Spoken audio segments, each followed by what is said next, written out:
Rated M for mature. Atomfall is a survival action game.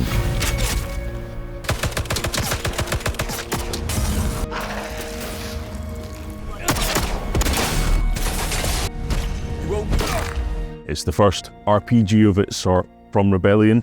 It's a new IP. As a result, it's a huge risk for everyone involved, and we're really happy to see the community engage with the game so much and really get connected with what the game is.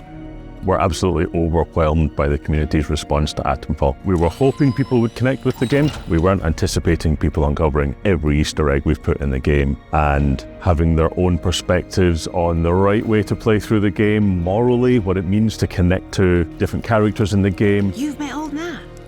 He's a good soul, is Nat. Choosing who to kill and not to kill, all of these experimental mechanics in the game, people have really, got on board with them, and it's great to see people enjoying the game as it is. So I've been involved with Atomfall for 3 years or so, but there are people on the team that have been on the game for much, much longer than that. And to see such a positive reception has been tremendously rewarding, a huge relief, and very satisfying for us all at Rebellion.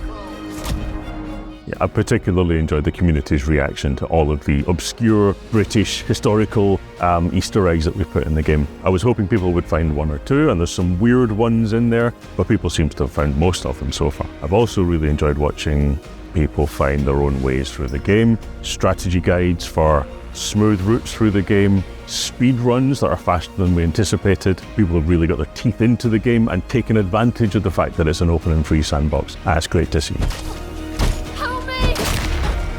The most challenging part of developing Atomfall was taking all of the threads and influences that we knew would make something interesting, and finding a way to make them stick together. There's Cold War, there's folk horror, there's British historical, there's bits of RPG, an adventure game in there, opening up the narrative so that it was ambiguous and open to player interpretation. We had all of these cool ingredients, and the challenging bit was finding a way to combine them into something that connects. So that was a real challenge. I think we got there.